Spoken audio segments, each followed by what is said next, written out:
the splendor of the King, clothes in majesty, and all the earth rejoice, all the earth rejoice.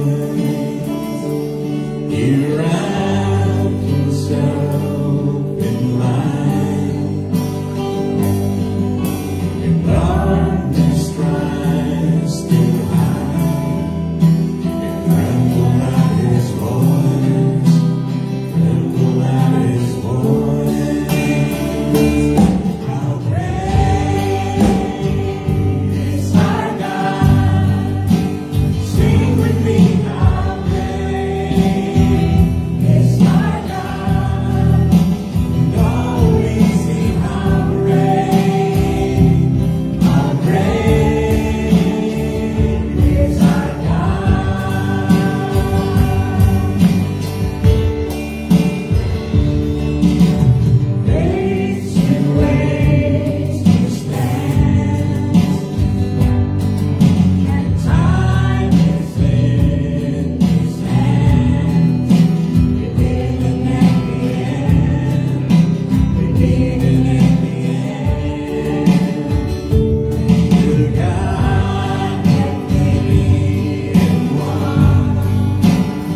You are.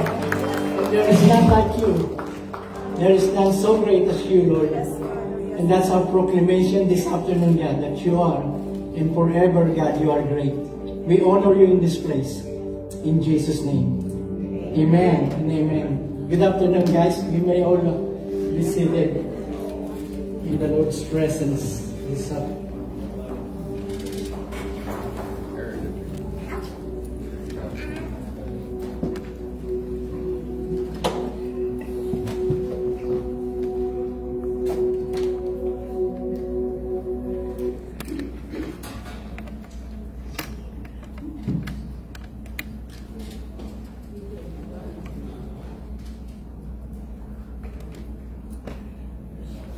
So good afternoon, guys. Again, we would like to thank all our friends online. Good afternoon, good morning, good evening, wherever you may be. Thanks for subscribing and joining us here in Jacksonville, Florida. So thanks everyone in the auditorium for coming out. So may God bless us as we study His Word this afternoon. So, amen. So we're on the last, like I said, I began this series on the Ten Commandments, starting from the last, thou shalt not covet.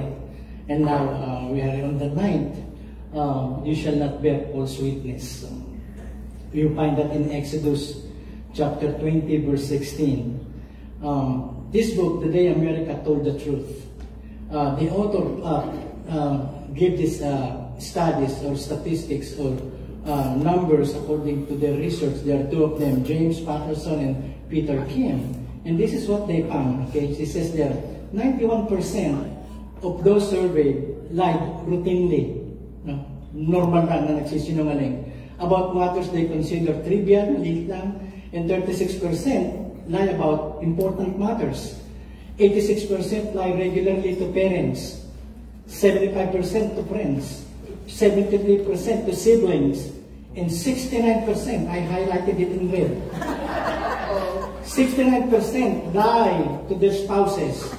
It's interesting. If you read the news, about 90% of what you see in the news, especially if you're watching the fake news, it's all about lies. You know, it's terrible. And these people are so used in lying, they don't even blink their eye. Okay, like this guy here. If he did not lie, we will not have a problem of this more than 10 million illegal immigrants that cross the border. He lied time and time again, swearing an oath. Every time they raised their hands in front of the Senate and then the Congress, swearing under oath. Okay, Alejandro Mayorkas, he is the former director of the Homeland Security. Time and time again, when he was asked, how is our security? Time and time again, without blinking his eyes. Senator, our border is secure, our border is closed, and yet, during their time, every day, there are about 10,000 illegal immigrants coming. That is not counting those that are coming, that what they call now, they have a term, undocumented, no, they are all undocumented. What's that? Terrorists. Okay, that's it is. Means they just sneak in without being vetted, without being, without being enlisted when they come to the border, and there are millions of them. And look at this, it's in the headline, impeaching Mayorkas, that's his last name, is a must.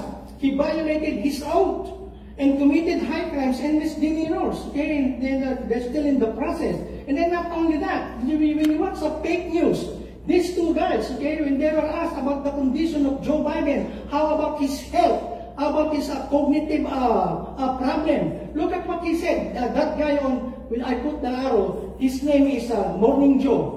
Joe Scarborough scrambles to justify when they find out. Look at this, to justify his defense of Biden's mental acuity in class overstating op-ed. I did not see. Can you imagine a reporter, a professional reporter, saying, I did not see.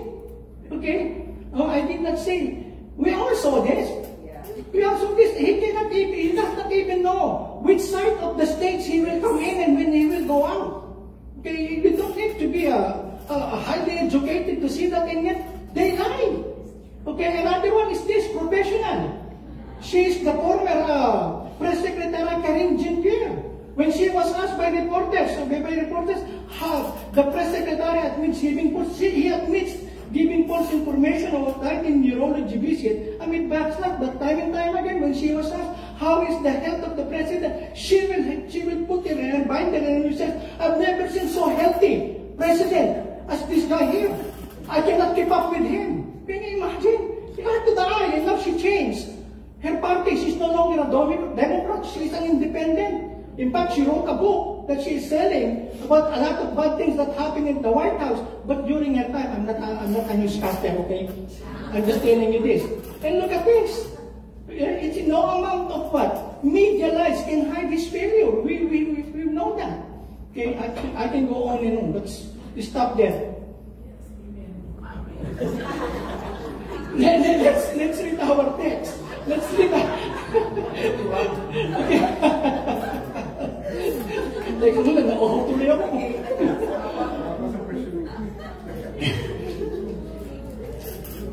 Mag-a-apply nga ako sa Newsmax. But anyway, look at Exodus 20:16, and you can also find that in Deuteronomy 5:20. Look at this is the 9th commandment. You shall not bear false witness against your neighbor. In the New Living Translation says, you must not testify falsely against your neighbor. To bear false witness is to speak what is untrue. Okay? It's to be duplicitous, deceitful, and misleading. Duplicitous means the quality of being two-faced. Dalawang mukha. Okay? She is a different person when you are talking face-to-face, but then when you turn your back, or when he or she turn her back, then it's got a different story. Mapanling lang, hindi tapat. So God said you shall not be a false witness against your neighbor. What are the examples of intentional deception? Panliling lang, panloloko. It includes exaggeration, half-truths, insinuation, flattery, treachery, betrayal, cover-ups. See, a lot of cover-ups. We will see some more in the news. Slander, gossip, fabrications, covenant and promise breaking and misleading of all kinds. So these are just the examples of intentional deception, which is a part of false witnessing. Okay, what does the 9th commandment say? In Deuteronomy 17 verse 6, this is what it says. Look at this. Because it is in the context of a witnessing in the court. Back then, during that time, in the Old Testament, they don't have a courtroom or a courthouse like what we have now, where you have a judge, you have a jury, you have witnesses, you have lawyers, and other people present in the court. They don't have now. But then crime is being committed even back then. Okay? So they depend solely before they judge or before they punish a so-called criminal. They have to have some witnesses, eyewitness, mga saksi. So in 17 verse 6, look at what it says. On the testimony of 2 or 3 witnesses, 2 or 3, a person is to be put to death, but no one is to be put to death on the testimony of only 1 witness. So that's biblical. So it has to be 2 or more. And then in Numbers 35:30, if anyone kills a person, this is a capital punishment. If anyone kills a person, the murderer shall be put to death on the evidence of witnesses, plural. So that means more than 1. But no person shall be put to death on the testimony of 1 witness. So, and that's been written in most of our law today, our modern laws, they are basically based on this. But then there are a lot of loopholes. Look at again in verse 7. This is now raising the bar of what the judgment is when you are witnessing and you are lying before the judge or before the court of law, or even before God. Look at this. The witnesses must throw the first stones. That is their death sentence. They don't have electric chair. They don't have lethal injection. They don't have firing squad. Okay, what they have is stoning to death. Binabato ng nagmamatay. And that is very painful. Ano po? That's what they did to Stephen in the book of Acts. But anyway, the witnesses must throw the first stones to kill that person. Remember, see, if you are a witness, and your witness is true to the crime, or to the crime that the person did, you will be the first one to stone him to death. So if you are lying, you're not only guilty of lying, you're also guilty of murder. See, because you lied, and then now you are the first one to stone. She said, then the other people should throw stones to finish killing that person. In this way, you will remove this evil from your group. John 8, chapter 3, verse 11. You remember the story in John 8? Yes. Okay, they brought a woman, they claimed, they caught in adultery. Okay, there was no name. Some people, they said that this is Mary Magdalene. No, this was not Mary Magdalene. Mary Magdalene is not a prostitute. Mary Magdalene was the woman in whom Jesus Christ, she was delivered from 7 demons. Okay, but then because of a hearsays, they think that's Mary Magdalene. But anyway, the woman caught in adultery, they brought the woman caught in adultery. And yet you can see, they want to stone. Lord, what shall we do? Moses said, anyone caught in adultery shall be stoned to death. And Jesus Christ did not even answer them. And what Jesus Christ said, he sat down and wrote on the sand. And then when they said, what are we going to do? And Jesus Christ told them, whoever has no sin among you, let him cast the first stone. And the Bible tells us, from the youngest to the oldest, they all want to walk away. Because they are all liars. Nobody can commit adultery by themselves. Adultery is committed by at least 2 persons, right? Yes. So if they said the woman is caught in adultery, where is the man? Where is the female? Or where is the male? Guilty of adultery. So you can say they are the one who brought it to him, and they themselves are guilty of falsifying or false or witnessing, because where's the other person involved in this adultery?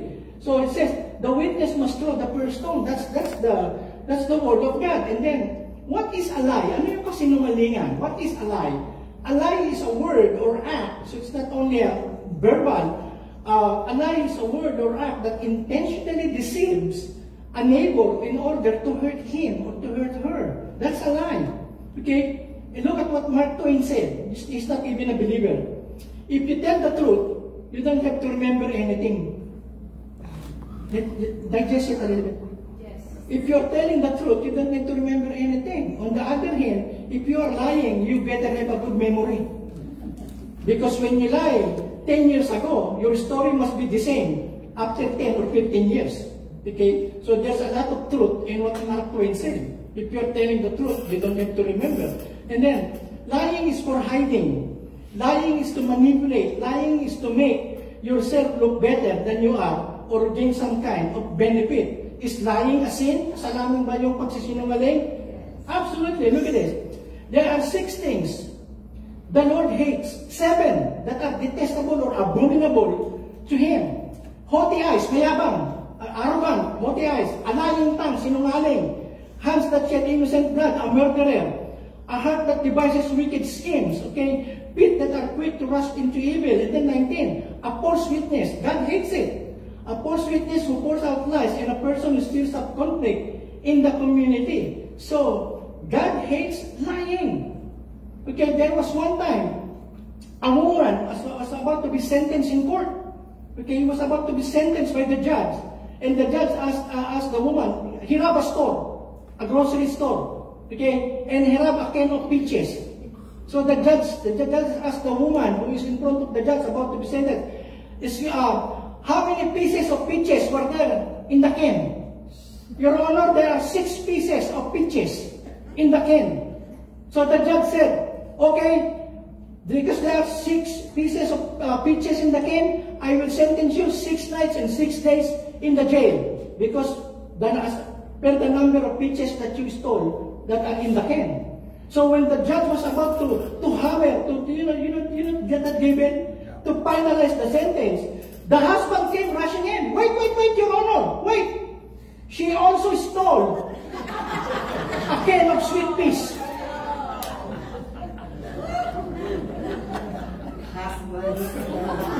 You know him? You know him, right?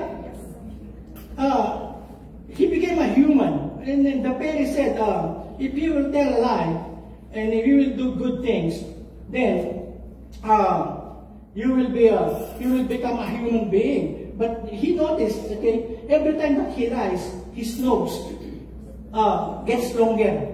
Mahaba yung ilong. Okay, that's Pinocchio. This was in 1990. Okay, this is scandal, and he was impeached, but he got away with it. Imelda was only around 25 years old when this happened, because it's in the 1990s. I'm sorry, now I mentioned numbers. I'm sorry. So, okay. But it was in the headline. Most of you have been born, and probably except Lewis. Okay? So, and this is he. He testified. When he was convicted in court, he denied and says, I have never had sex with Miss Monica Lewinsky. That's what he said. Okay? That's Bill Clinton says after with Monica Lewinsky was to manage my anxieties. And you know what they found out? During the interview, during his what do you call this, investigation inside the court, they noticed that every time he was asked, he was scratching his nose. You know? See, look at that. Document, Bill's lies are plain and nose on his age. And this was what found in the study. Okay, you can Google this. A new study shows that your nose really does grow when you lie. Lumahaba yan kapag nagsisinungaling ka. Hello, I'm gonna look here, okay? And that President Clinton is living proof that the claim is true. In A Nod to Pinocchio, the study by a group of Chicago scientists reveals that nasal tissues become engorged with blood. Ano, dito, dumami yung mga dugo, umakyat dito, namumula. No? And then, causing them to swell during a dissection. When Clinton was grilled, that means that he is being asked and evidence are being presented. Okay, when Clinton was grilled, he became tongue-tied, frequently broke his gaze, and touched his nose more often than when he was being truthful, according to the Smell and Taste Foundation in Chicago. The desire to scratch the nose is one of 23 different body language and verbal indicators of lying proposed by psychologists. Nangangating. Kaya time and time again, he was scratching it. Okay? He was caught, and many people are studying it. It was true. Every time he even stutters. And look at that. Bill Clinton touching and rubbing his nose. During that, every time, at that time. He was impeached, okay, but because they cannot reach the number of 62 votes to be impeached the president, and they said it's a very low crime to impeach a high-ranking president, so they acquit him, but not because he is innocent. He is guilty because he later on testified that he did, okay, that he did. Look at this. Bill Clinton was acquitted of perjury. Perjury is lying under oath. Pagsisinungaling na ikaw ay nanumpa na magsasabi ng katotohanan. That's perjury. Okay? Bill Clinton was acquitted of perjury and obstruction of justice by the United Senate in 1999. Not because he was found innocent, but because the Senate did not reach the necessary two-thirds majority vote, 67 votes required by the United States Constitution to convict and remove a sitting president. And it is interesting, 45% of all the Democrats that were there, they said that he is not guilty. 45 of all the Democrats during that hearing. That's what happened to him. Let's go now to our study. Okay? Deuteronomy 19:15. A single witness shall not suffice against a person for any crime or for any wrong in connection with any offense that he has committed. Only on the evidence of two witnesses or of three witnesses shall a charge be established. So it's the same thing what we read previously. It has to be in the presence of two or three witnesses that everything shall be established. Jesus Christ also said that same principle in Matthew 18:16. But if he does not listen, take one or two others along with you, that every charge may be established by the evidence of two or three witnesses. Okay? So, that's a biblical formula in acquitting or punishing a criminal. And then in John 8:44, look at this. You are of your father the devil, and Jesus Christ talking. And your will is to do your father's desires. He was a murderer from the beginning and does not stand in the truth, because there is no truth in him. Sinungaling. When he lies, when the devil lies, in fact, the word devil means slanderer. Sinungaling. When he lies, he speaks out of his own character, for he is a liar and the father of lies. Even from the beginning, he lied. God told Adam and Eve the moment that you eat of the fruit of the knowledge of good and evil, you will die. The moment you eat it, you will die. But when the devil was talking to them, he says, no, you will not die. You see, he is making God a liar, and he is what? Making himself the one who is speaking the truth. But if you read Genesis chapter 5, it is what? Genesis chapter 5, the whole chapter of chapter 5 of Genesis is an obituary. And he died, and he died, and he died, and he died, and he died, and he died. So what God said, the moment you eat that, you will die. But here, Satan, the father of lies, is a liar. So every time you're lying, yet God is not your father. Because God is not a man that he should lie. There is no lying in God. He is God of truth. So every time you lie by your word, but your action, or by not speaking up, then you become the child of the devil. And then, what do you see is what? A legless chair. And this is what it says.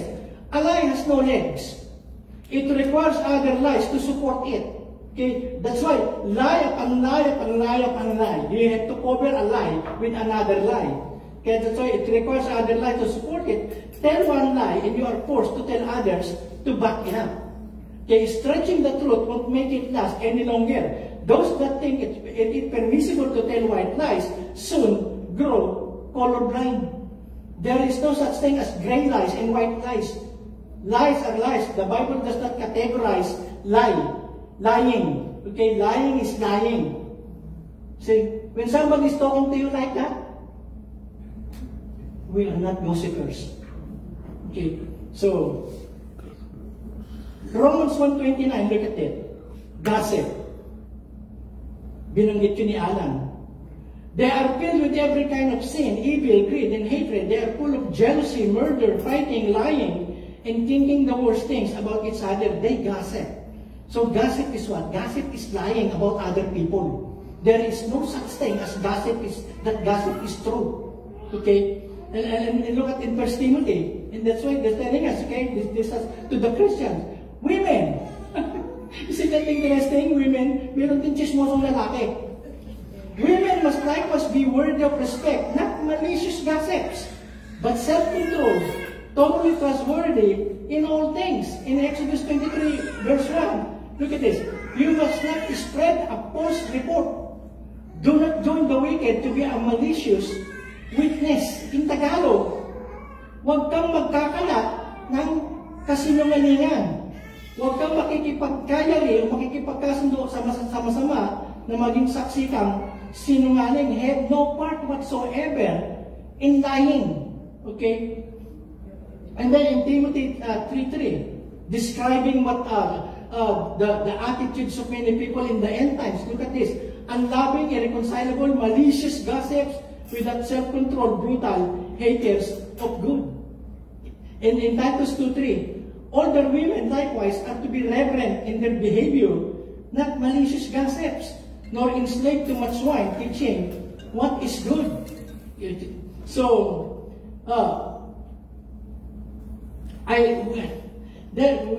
are in the church where we used to go. There's a lady there. She can be called a very good person, you know, because she befriends a lot of people. She invites a lot of people in the church. But every time there is chaos, every time there is trouble in church, every time there is misunderstanding in church, every time there is quarreling in church, you're gonna make sure she is involved.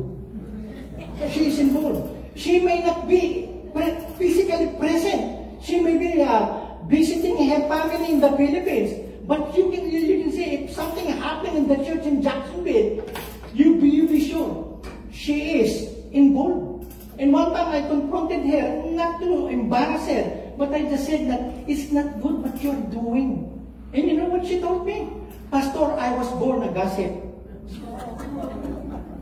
It's hard to change. I don't think I can change this. I said, the Bible says if anyone be in Christ, he is a new creation. All things have passed away. And then I gave her an illustration. You know, there was a pastor who's having also the same problem in church about a lady who is a gossiper, spreads gossip in church. So, and then causing a lot of troubles, causing a lot of quarrelings in the church. So the pastor took that lady, said, "Can you come with me?" And the pastor has a pillow with him. Okay, and then she asked the lady, "Can you come with me? And then let us climb that mountain up there, and I will show you something, and maybe you will learn." So the lady complied, and she said, "I will go with you, pastor." So they went up to the mountain, and as soon as they reached the top of the mountain, she ripped off the pillowcase. And you know, some pillow, they are cotton, you can't write what's inside. But if it is expensive, it has what? Feathers. And, you know, bird feathers, something like that. It's more malambot, it's cushy. But anyway, the pastor tear up the pillowcase and then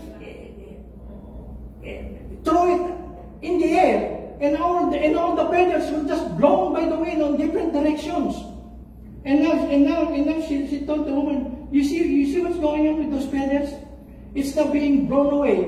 Can you please put them back one by one on the pillow?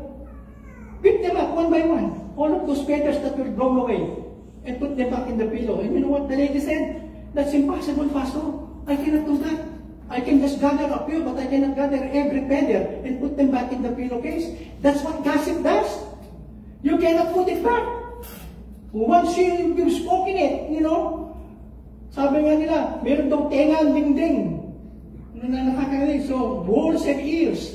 So, we Christians, there are a lot of other things we can talk about. Okay? They said that there are three kinds of people. Okay? The people who have a very high IQ. They talk about things, about technology.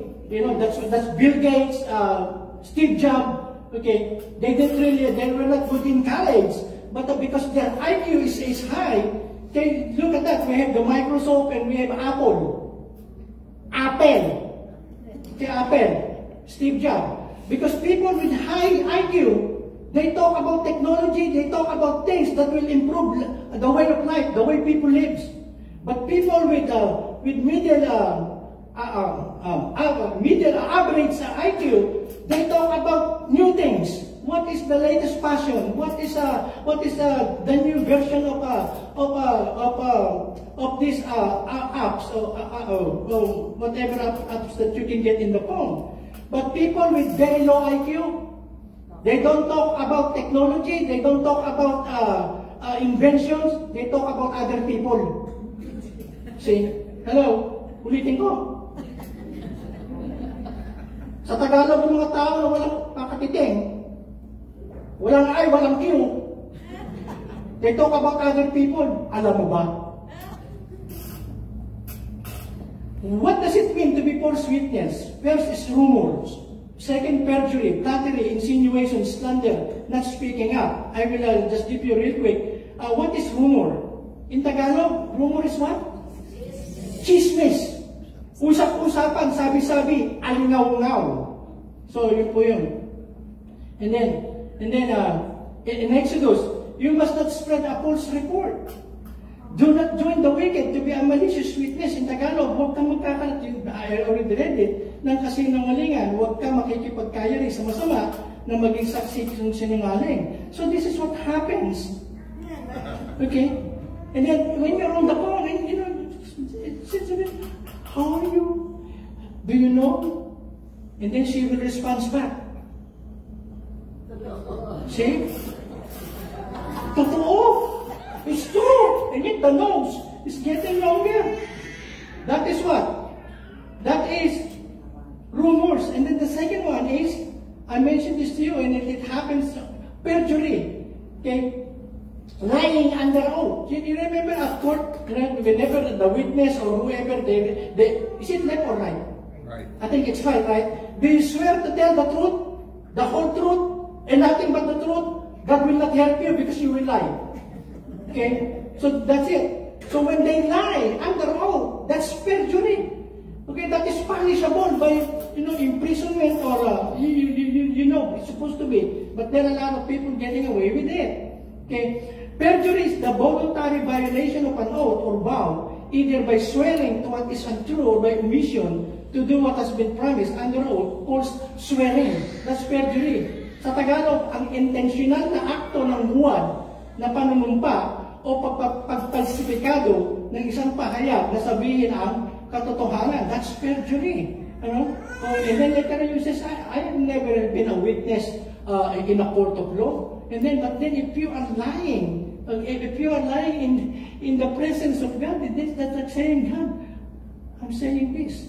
I'm swearing to this lie that that is lying. Then he says, it is considered as a false witness. And then again in Exodus 23 verse 1, don't tell lies against other people. Don't tell lies. If you have nothing to say, good to say, true to say, say it's all right. No. And then look at this. If you are a witness in court, don't agree to help a bad person. Tell lies. Okay? Don't. If it is, you tell the truth. Because you tell the truth. I don't know if you know these two guys. These two guys, they were in a very high positions in the U.S. government. The one on your left is Comey. Okay? He is the director of the FBI during the Obama presidency. The one on your right is Brennan, John Brennan. He is the FBI director during the Obama presidency. They are not both in trouble. If you're going to watch the news, you're going to see a lot of them in the news in the coming days, in the coming weeks. They are guilty of perjury, both of them. Okay, and look at this. One of the news, CNN. This is fake news. And you look at that. Ex-FBI Director Comey and ex-CIA Director Brennan are under investigation by Trump Justice Department. These are the two that exposed the Russia collusion during the 2016 election, which is not true. Hillary Clinton paid Christopher Steele, a British spy, to create the dossier or that letter, which is lie about Trump. And these two supposed to uphold the law, swearing about that it is true. It's not. Hello, perjury, classic perjury. They're now in trouble. But then again, they said they held a very high position in the government. They might not be put in jail. But that is perjury. And then another one is flattery. All of us, at least, have done this. Flattery is to praise excessively or insincerely to gain favor or advantage. You know what flattery in Tagalog? Ayan. Ayan o. Bola! Pambobola! Buladas! Pakonat! Hindi ko alam yung pakonat. Alam ko yung Sharon at saka Marites. No? So that's what flattery is. Okay? And you said, uy, ang ganda-ganda ng buhok mo. Sa totoo lang, hindi naman talaga maganda. Ang daming uban. Sabi mo, ganda-ganda. Kaya ang ganda na mo ngayon, damit mo ngayon. Alam mo naman talagang pangit. Ako na binaya sa Goodwill. Sabi, sige, flattery. It's not true. And alam mo what the Bible says about flattery? His talk is as smooth as butter. Ang kanyang panangalita ay para mantikilya. Malumangay, maganda sabi nga nun. His talk is as smooth as butter, yet war is in his heart. Sa loob niya, hindi totoo yung sinabi ko maganda ka, yung pamit mo nga eh. See, his words are more soothing than oil, yet they are drawn swords. See, that's flattery.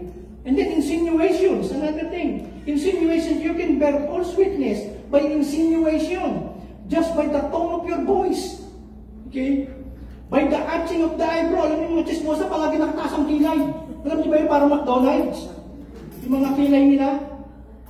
Yun din yun. Ang bubola din yun, buladas. Tapos, look at what it says in 2 Corinthians. For I fear lest when I come, this is Paul talking to the Christians in Corinth. There are so many problems that they have in the church. It's a blessed church, it's a gifted church, and yet there are many members of the church that are not so good. And this is Paul account of their attitudes. For I fear, natatakot ako lest when I come, I shall not find you such as I wish, and that I shall be found by you such as you do not wish. Lest there be contentions, away, jealousies, pagka-inggitan, outbursts of wrath, selfish ambitions, backbitings, whisperings, conceits, tumors. What is whispering? Yun ang itsura ng whispering. You see? You will never do that kind of conversation if you're telling the truth. See? Sabi ng isa, alam mo ba? Do you know? And then the other one responds, ay naku talaga. See? Now gossip starts. They're whispering. What are they whispering? Bad things about other people. God said there will be no whisperers among your mates. Stop it. Don't do it. That's the devil's work. You are not a child of the devil. You are a child of God. You are what? A witnesses to the truth, not a false witness. See, look at the eyebrow. You notice it? Pag nakataas yan, alam mo, talaga, talaga.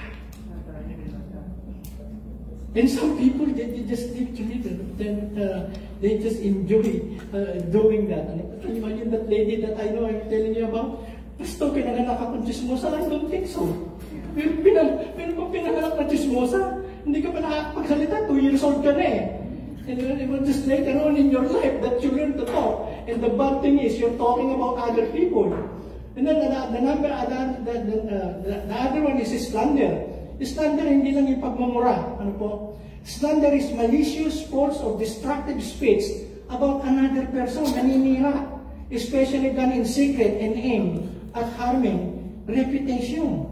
Okay? And the devil, you find that all over in the Bible. Only the devil is slander. And Paul is saying, don't slander. Just look at what James said. Brothers and sisters, do not slander one another. Huwag kayo magsiraan. Huwag kayo magchismisan. That's what he's saying. Don't even begin telling lies about other people. Alam niyo ba mga chismosa, galit sa kapwa chismosa? Galit na galit sila. Kasi nakikita nila yung sarili nila eh. In English, gossipers gossipers hate another gossip, you know, because they can see that themselves in that other person who is a gossiper. Ephesians 4:31, look at this. Get rid of all bitterness, rage, anger, groaning, and slander, along with every form of malice. Get rid, take it out like an old dirty clothes. Take it out. Have nothing to do with it. Burn it. It's no longer a part of you if you're a born-again Christian. If you're a child of God, it has no part about you. And then you will say, Pastor, if I don't gossip, I'm going to lose a lot of friends. Hello?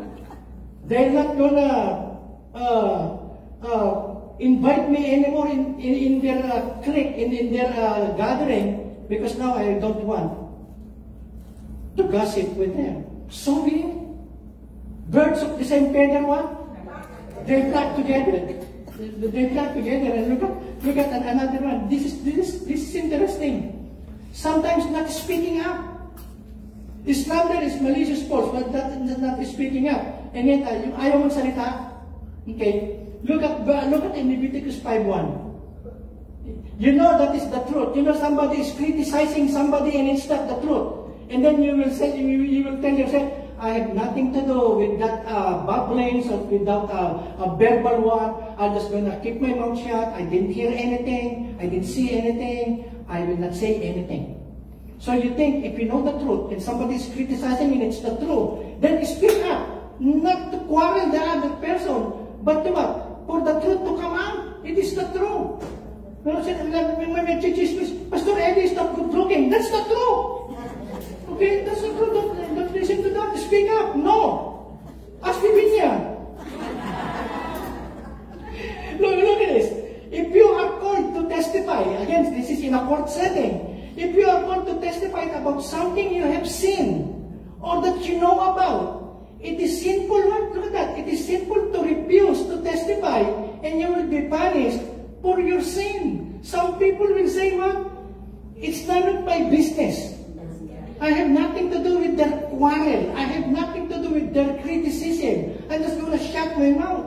But you know it's not true. You know that it's hurting the reputation. The other person is being defamed.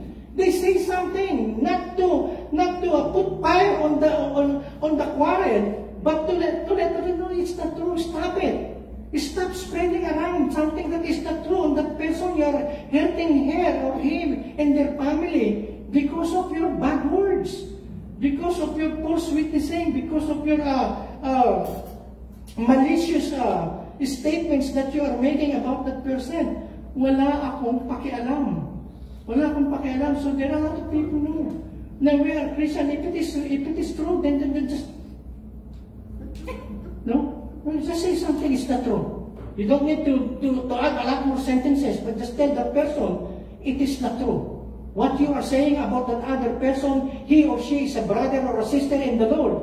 What you are saying and what you're telling other people is not true. Stop it. If she or he stopped, then you did a good thing. If not, then you did your part. That's what God said. You did your part. You cannot just shut up when you know something bad is being spread among brothers and sisters. I will end up with this.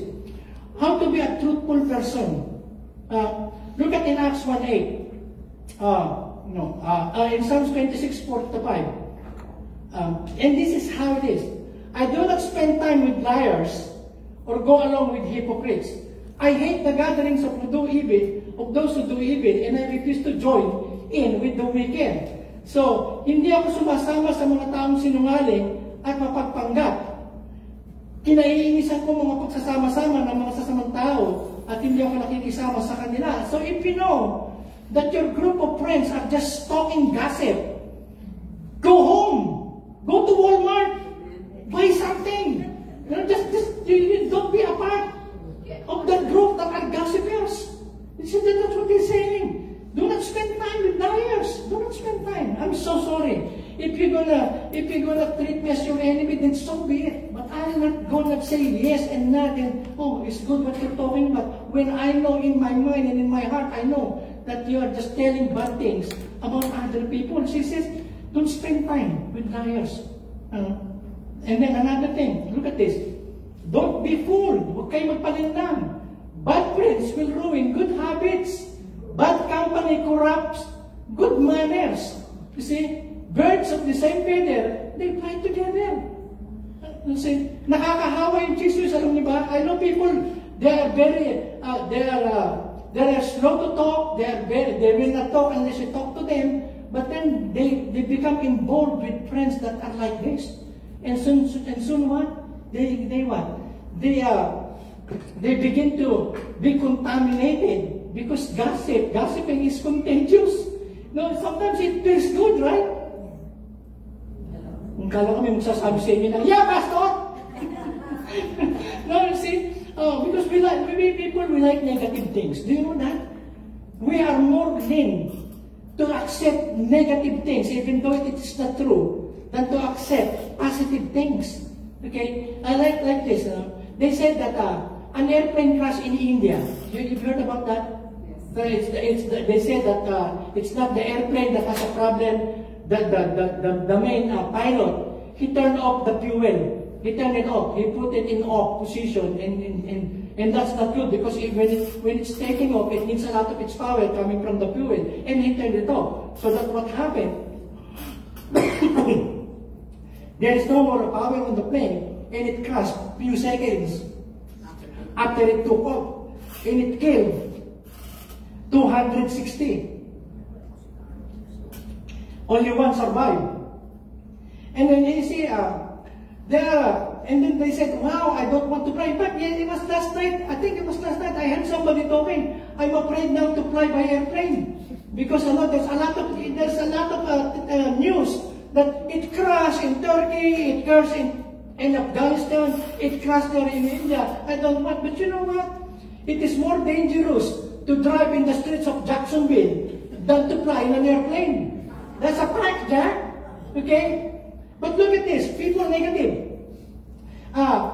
They said that when 9/11 happens, they stop all the air traffic in New York, in Massachusetts, in Maryland, and in many places of the United States. They stop. Do you know that in America, daily, there are about 400 flights taking off and landing. About 400,000. There's so many.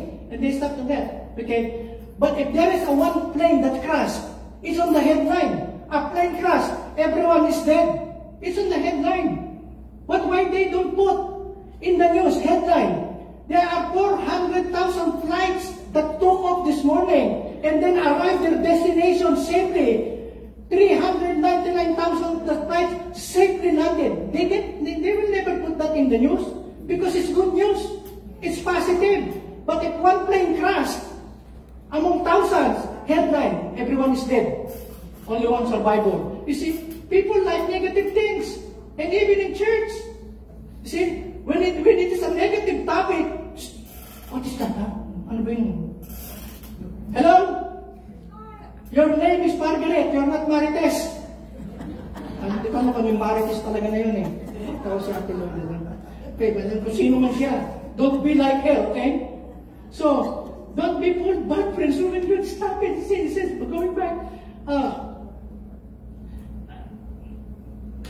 have no parts with those kind of people. Okay, just separate yourself. You don't need to be like them. And then you look at in John 14:6, I will end. And this is how Jesus Christ talking. Look at this. Jesus answered, I am the way and the truth and the life. No one comes to the Father except through me. The opposite is the devil, the father of lies. So Jesus Christ is what? Jesus Christ is the truth. And then he says in 8:32 of John, then you will know the truth, and the truth shall set you free.